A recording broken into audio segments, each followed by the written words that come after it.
It's House in Baltimore and WA in the college basketball parlance and getting ready for the wild card games this weekend. There are a couple of places I've checked in this week that are also not participating but very involved. Philadelphia's one of those places. Turron Davenport is our old pal who used to cover John Harbaugh press conferences around here in Baltimore. He's now a reporter with the Eagles Wire and USA Today up there in Philly. You can follow his journey at _NFL. Busy times during a busy bye week here and trying to figure out how they're going to patch up Nick Foles and send him out there to win a couple of football games. Right, Turron?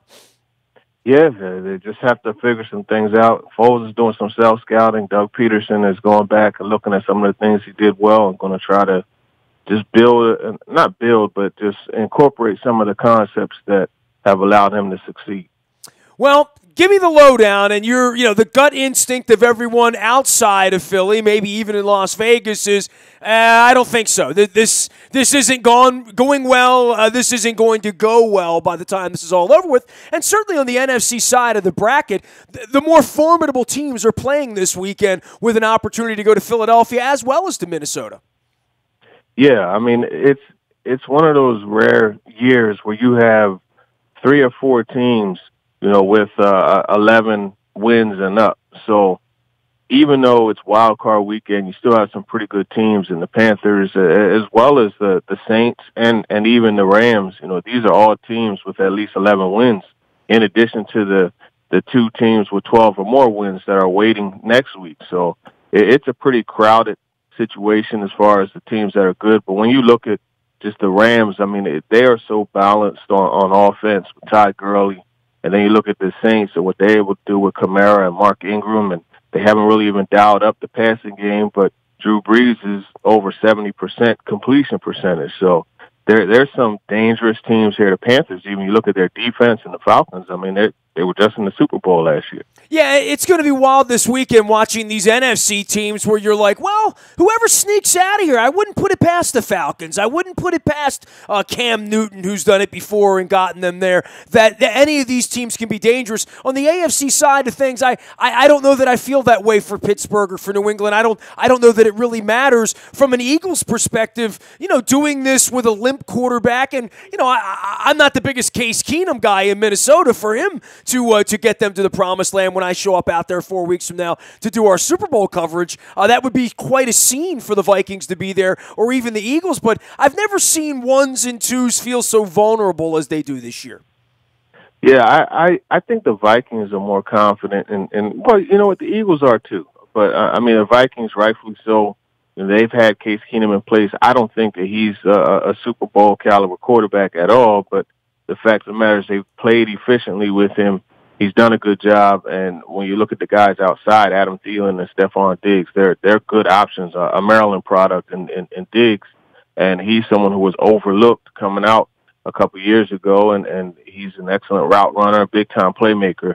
But more importantly, that defense, they are always going to be in the game because of that defense. So that's an interesting situation in Minnesota. I think all teams in this tournament are confident, but we just outside looking in, may not feel that same confidence, understandably so, because, I mean, when you look at Case Keenum, he is a backup. When you look at Nick Foles, he is a backup. And Nick Foles, and he hasn't shown that he could really execute the offense the way Carson Wentz can. I mean, not many can do that, but he hasn't shown that he could just keep things rolling and on schedule, which is what they need to do. They need to use Foles and have him make those throws to spots and allow guys to go to those spots and get the ball and get yards after the catch. He's not the one that they're going to be able to use the same way that Wentz was when he was under center. We talk about resiliency with coaching all the time, Turron, and what you have going on up there for Schwartz, for the offense, and for Foles as well is that, maybe defensively that's how this thing's going to need to be won, but I don't know that there's a preferred matchup here. Is there for the Eagles this weekend? Or are they rooting for or against anyone? I don't know that any of these are any more or less dangerous coming in off the road. I tend to think that better weather for the Saints Wisconsin playing indoors will help them down the stretch. And I'd also like to think if the Rams have to go and play somewhere cold, that wouldn't be good for them. And the Falcons being an indoor team, I still think that there's something about how cold it is. You know this from walking around the complex here this week and next week, that if these games were this weekend here, that'd be a hell of an advantage if the Rams are getting off the plane or whomever it would be, the Falcons, whatever. But I don't know where the disadvantage would be. I don't think you want to see Drew Brees in January anywhere, quite frankly. Yeah, I don't think you want to see Drew Brees, but that running game also. They've morphed into a two-dimensional offense where they can run the ball down your throat if need be, and you start stacking the box, and next thing you know, Drew Brees is going to pick you apart. So it's just one of those things where that team, that offense is very difficult to stop.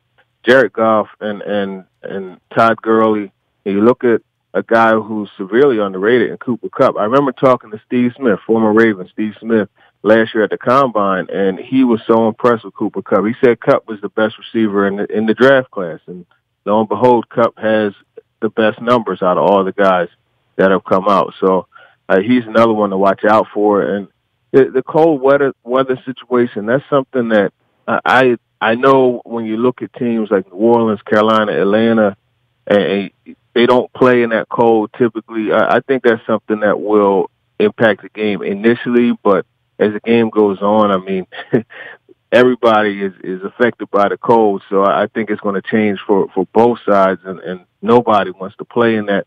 They may say they want to, but I don't see that being the case. I think the Bills are happy to be in Jacksonville this weekend. Yeah, for sure. But, a good note, New Orleans came up here, and they won a playoff game in 2013. So they've already shown that they can, and that was the only team to have won. If you look at the road record for the three quarterbacks or the four quarterbacks, the four teams playing this weekend, only one of them has won a road game in the last 8 games in the playoffs, and that was the Saints, and that was done at Lincoln Financial Field 2013. Turron Davenport joining us here. You can follow him out at USA Today and the Eagles Wire. He's also on Twitter at @Davenport_NFL. Give me a pathway for the Eagles as you see it. I mean, you're with this team. You're embedded. You're there all the time. You covered the Ravens for a period of time, and obviously you saw the heartbreak going on around here, and we're dealing with season-ending press conferences and coordinator changes and, upset owners, all of that. In Philly, there's not going to be any of that. I don't think anybody there really expects them still to win the Super Bowl. I think they're hopeful for this miracle story in Nick Foles, but with Wentz down went a lot of the hope. But if I see you in Minnesota and somehow, some way they've navigated this, how does that happen? Yeah, it really is going to happen on two things, and it goes back to the way the Ravens have played football. A stout defense. Being very physical on defense and being very physical on offense, running the football. I think that's really going to be the key. They're going to have to mix in some of the passing aspect as well because teams are going to stack the box. So you have your guys on the outside. They have to win one-on-one matchups, and that's really going to be the key. And it's funny because I don't know if you remember Corey Graham. He was on the Ravens 2012 team. And yesterday I sat at his locker and we talked for about 10 minutes just about ace formation and how you could use the 2 tight end package. And I presented that to him, and he was like, yeah, that's what I would do all the time. And he referred back to the game against the Broncos where he was the player of the game in that divisional playoff round. Sure. And he talked about how the Broncos pretty much, dictated whatever they wanted to do. They matched up to the Ravens package and just when it was time to run the ball, they ran the ball against the nickel. When it was time to throw against the bigger formation. Well, Manning was working in his own building on a 2-degree day, and everybody, you could hear a pin drop down there. He was operating the team, right? Literally. Yeah, I mean, they did what they had to do, and it's funny because they used that 2 tight end package. So getting back to the Eagles, having Trey Burton as well as Zach Ertz, these are guys that they need to use on the field at the same time. That's a major ticket, and that's how they could dictate whatever they want to do. So Corey Graham and I talked about that, and he felt that that's something that, will really help that offense. Well, Turron, I tell you what, it's an interesting pathway for me, right? I mean, I am a longtime Eagles hater, right? Not really. I mean, I was a season ticket holder back in the 80s, and I went up there during the Buddy Ryan era and Rich Kotite, Randall Cunningham, Gang Green. I saw a lot of football games up at the vet in section 721 in the family section with my buddy Russ Letcher back in the 80s. But, you know, in the modern era, I've always been an Andy Reid guy, not necessarily a McNabb hater, but the fan base and through all the angst of losing championship games and being a good team and all that stuff. But, man, I can't hate on the Eagles, man. I mean, I got Joe Douglas up there. I got Weidel up there. I got Schwartz up there. I got Torrey Smith up there. Corey Graham up there. I mean, you know, it's like a whole purple kingdom up there in Philly right now.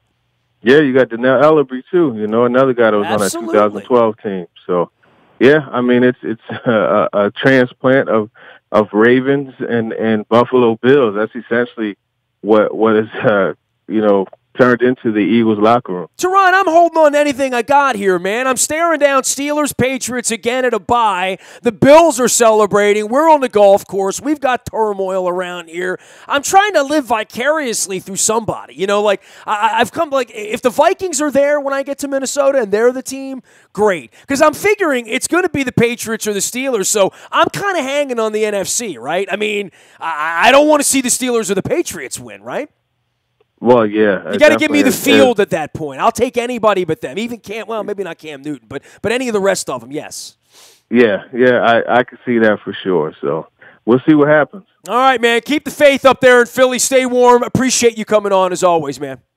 For sure. Always love the insights of Turron Davenport. We see him out at the Combine, so I'm sure I'll be seeing him out there at the end of February. Luke and I are headed to Indianapolis. We're also headed to Minnesota for Super Bowl 52. We're going to be putting a Ray Lewis Canton bus on sale next week as well. I'm researching that and getting all that together because we expect Ray to be nominated, announced, elected, inducted into the Pro Football Hall of Fame the weekend of August 2nd, 3rd, 4th, and 5th this summer. If you're interested in going on that trip, throw me an email, nasty@WNST.net. I'm also on Facebook, Twitter, LinkedIn, Snapchat, Instagram, streaming live on our Facebook as well as our YouTube WNSTV channel. I'm also out in the buyatoyota.com audio vault 24 hours a day from anywhere in the world on your mobile device by downloading the TuneIn radio app. We do come in crystal clear from wherever you happen to be. Last but never least, any breaking news, coordinators, head coaches, Manny Machado, anything weird that's going on, you'll get it first on the WNST text service.